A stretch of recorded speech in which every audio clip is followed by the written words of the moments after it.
Welcome back. You are listening to the home of forbidden romances. Prepare yourself, because tonight's story will leave you breathless.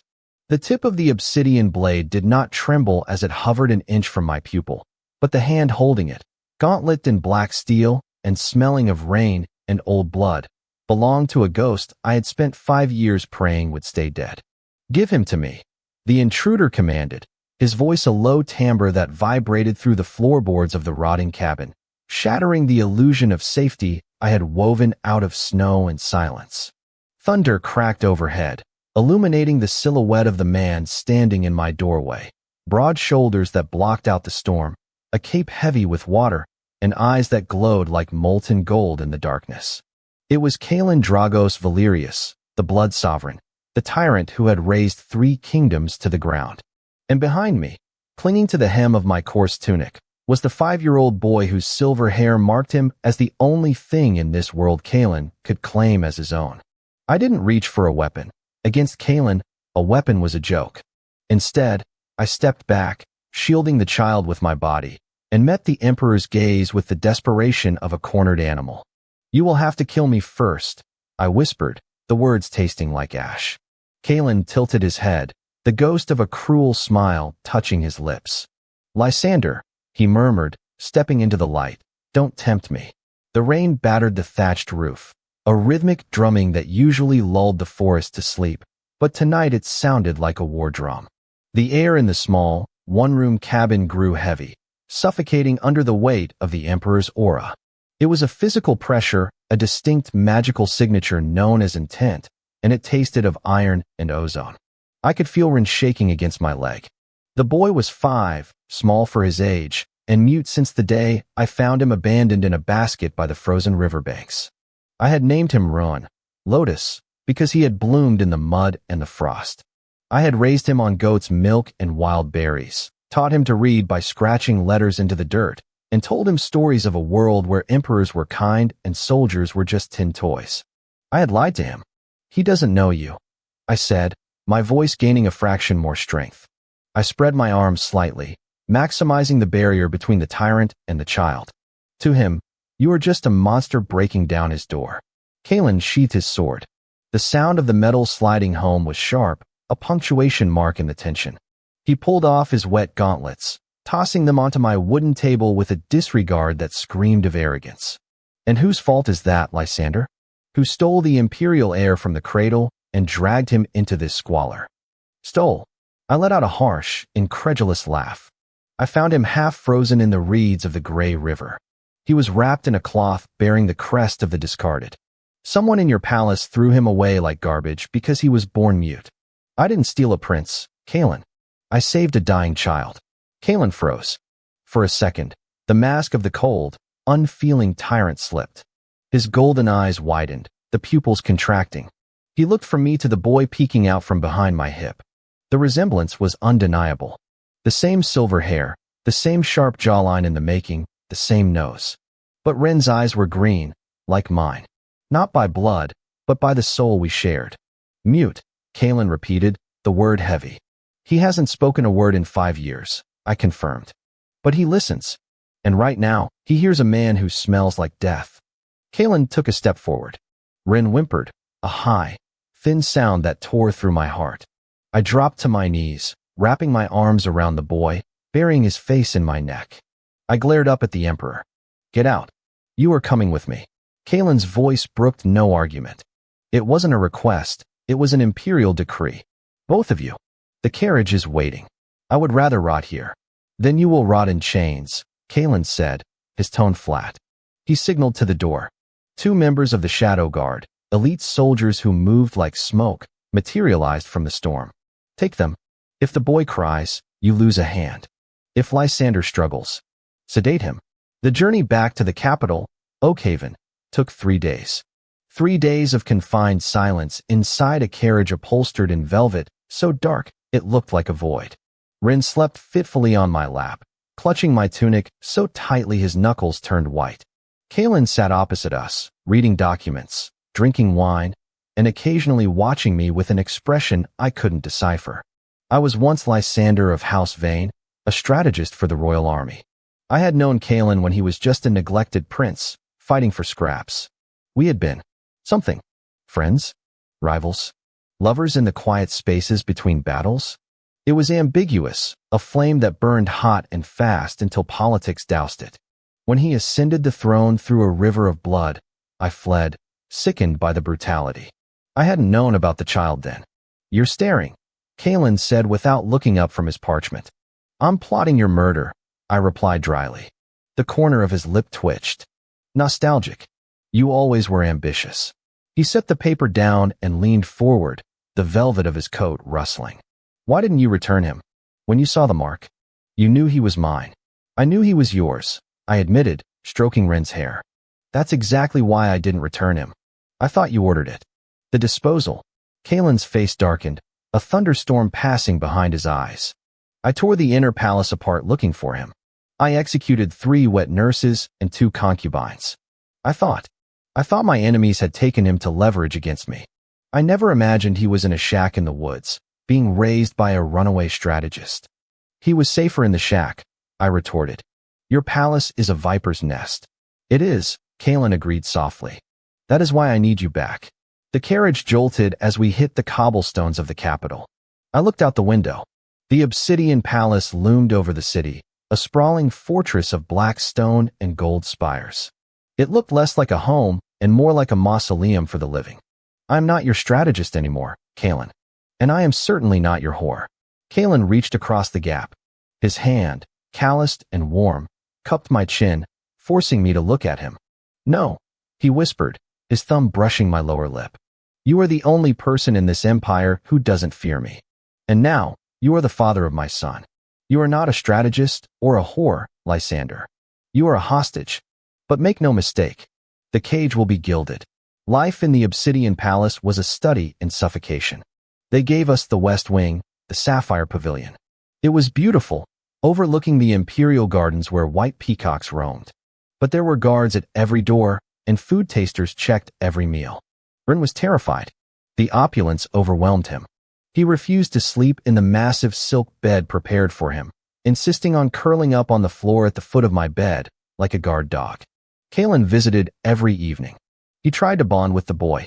He brought wooden swords, rare books, mechanical toys from the East. Ren would hide behind me, his green eyes wide with distrust. It was painful to watch. The most powerful man in the world, defeated by the silence of a 5-year-old. One evening, 2 weeks into our captivity, Kalen arrived looking exhausted. The dark circles under his eyes were pronounced, his hair slightly disheveled. He dismissed the servants and sat heavily on the chaise lounge in my chambers. The northern dukes are restless, he murmured, closing his eyes. They sense weakness because I haven't officially declared an heir. I was pouring tea, a habit from my days as a noble that I hadn't managed to shake. I set the cup down near him. So declare him. You have the boy. He is mute, Lysander. The council will eat him alive. They will say he is feeble-minded. They will demand I take a new wife and produce a viable heir. He is not feeble-minded, I snapped, defensive anger flaring in my chest. He is brilliant. He solves puzzles faster than I do. He understands intent better than your generals. Kalen opened one eye. I know. I've watched him. He sat up, taking the tea. But the court requires a voice. Or a proxy. I froze. What are you suggesting? Marry me. The porcelain cup in my hand rattled against the saucer. Excuse me. A political union, Kalen said, his voice regaining that steel edge. You are highborn, despite your exile. You raised him. If I marry you, I legitimize your position as his guardian. You become the empress consort. You speak for him until he finds his voice. You are insane, I hissed. I am a man. The council does what I tell them to, or they bleed, Kalen interrupted calmly. He stood up and closed the distance between us. The air changed, charging with that familiar, dangerous electricity. And besides, it would solve another problem, which is, I have missed you. The confession hung in the air, raw and startling. Kalen didn't do emotions. He did decrees and executions. But here he was, looking at me with a hunger that had nothing to do with politics. You don't miss me, I said, my voice wavering. You miss owning things. Is that what you think? Kalen trapped me against the table. He didn't touch me, but his body heat radiated through my tunic. Do you think I searched for you for 5 years just to own you? I could have had anyone. I wanted the one man who had the courage to tell me I was wrong. He leaned in, his lips brushing my ear. Marry me, Lysander. Save the boy. Save me. The engagement was announced the next morning. The court was in an uproar, but silence fell quickly when Kalen beheaded a dissenting duke in the throne room. After that, the congratulations were loud and enthusiastic. I was thrust into the role of the prospective empress. Tailors, tutors, etiquette masters. I hated every second of it. But I did it for Ren. I saw the way the servants began to bow lower to him. I saw the way the guards stepped aside. My elevation was his shield. But the palace was not without its shadows. The Dowager Empress, Kalen's stepmother, invited me to tea. She was a woman made of porcelain and poison, smiling over a cup of jasmine blend that smelled faintly of almonds. I didn't drink it. I knew the game. You have done well for yourself, exile, she said, her fan hiding her mouth. To elevate a bastard and yourself in one stroke. The boy is the emperor's blood, I replied coolly. And I am merely serving the realm. Blood is cheap, she countered. Power is expensive. Watch your step, Lysander. The higher you climb, the harder the fall. I left the tea with a bad feeling in my gut. That night, a storm rolled in, echoing the night Kalen had found us. Thunder shook the sapphire pavilion. I woke up to a sound that wasn't thunder. It was the creak of a floorboard. My instincts, honed by years of living in the wild, screamed danger. I rolled out of bed just as a dagger buried itself in the feather pillow where my head had been. An assassin, clad in black, face masked. I didn't have a weapon, but I had a heavy brass candlestick. As the assassin lunged, I swung. The heavy base connected with the attacker's wrist with a sickening crunch. The dagger clattered to the floor. But there was a second one. He came from the balcony, bypassing me entirely, heading straight for the small bed where Rin was sleeping. No! The scream tore from my throat. I launched myself across the room, tackling the second assassin. We crashed into the vanity table, glass shattering everywhere. He was stronger than me. He threw me off, raising a short sword. I scrambled back, shielding Ren's bed. Guards! Kalen! The assassin didn't hesitate. He brought the sword down. I threw up my arm, bracing for the bite of steel, closing my eyes. Clang! The blow never landed. I opened my eyes to see a small figure standing on the bed, holding the decorative ceremonial sword Kalen had given him. A dull thing, meant for display, but steel nonetheless. Rin had parried the blow. His small arms were shaking violently, but his eyes were burning gold. Magical resonance. The Emperor's bloodline. The assassin, shocked by the child's strength, faltered. That second was all I needed. I grabbed a shard of mirror glass from the floor and drove it into the assassin's femoral artery. Hot blood sprayed over me, over the white sheets, over Ren. The doors burst open. Kalen stood there, sword drawn, clad only in his sleeping trousers. He took in the scene, the dead assassin, the one writhing on the floor, me covered in blood, and Rin standing on the bed with glowing eyes. Kalen moved like a blur. He decapitated the wounded assassin in a single stroke before dropping his sword and rushing to us. Lysander. Rin. He pulled us both into his arms. He was shaking. The tyrant emperor, the blood sovereign, was shaking. I'm fine, I gasped, wiping blood from my eyes. Rin? Check Rin. Kalen pulled back, looking at his son.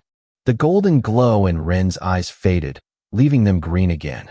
The boy looked at his father, then at the sword in his hand, and then he dropped it, bursting into tears. But they weren't silent tears. Papa. The voice was rusty and used, barely a whisper. But it was there. Kalen froze. He looked at me, then back at the boy. What did you say?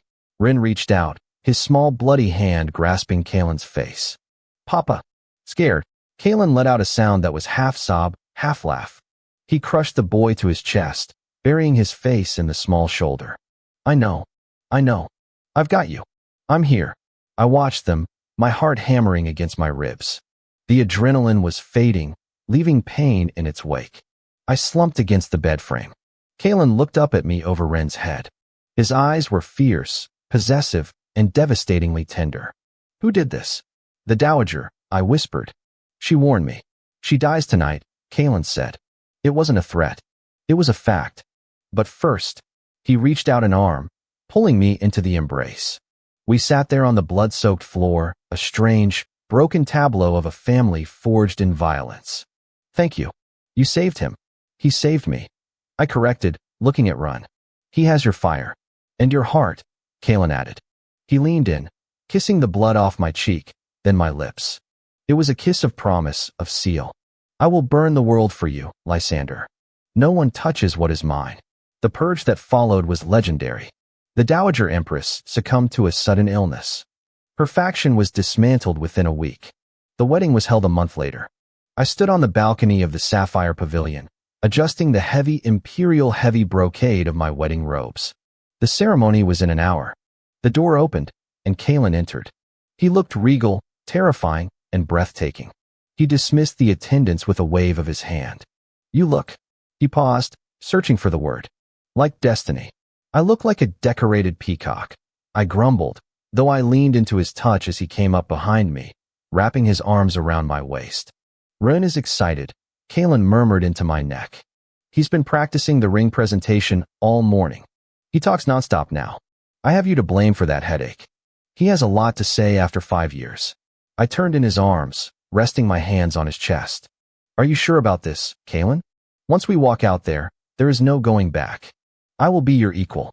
I will challenge you. I count on it, Kalen said seriously. A sword needs a whetstone to stay sharp. And a king needs a conscience to stay human. You are my conscience, Lysander. You are my heart. He kissed me, deep and slow, a contrast to the violence that usually surrounded us. It was a claim, a vow. Come, he said, pulling back and offering me his hand. Our empire awaits. I looked at his hand, the hand that had killed thousands, the hand that had held his son with infinite gentleness. I took it. And that is how the exile tamed the tyrant. If you enjoyed seeing Lysander bring the cold emperor to his knees, destroy that like button. And tell me in the comments, would you forgive a lover who locked you in a gilded cage to keep you safe? I'll be reading your answers. Subscribe for the next chapter. Until then, prompt image. Prompt. Masterpiece. Best quality. High res. 1.2. Korean manhwa style. Semi-realistic. Digital art. 2 men and 1 child. BL. Man 1. Emperor, tall, broad shoulders, silver long hair, golden eyes, wearing black and gold imperial robes, regal and possessive expression, holding a sword. Man 2. Smaller build, dark hair, green eyes, wearing white and blue intricate noble robes. Protective stance, holding a bloodied mirror shard. Child, small boy, 5 years old, silver hair, clinging to Man 2's leg, teary eyes. Background is a luxurious palace bedroom at night, shattered glass on floor, assassin body in shadows, heavy velvet curtains, dramatic moonlight, cinematic lighting, sharp focus, intense atmosphere.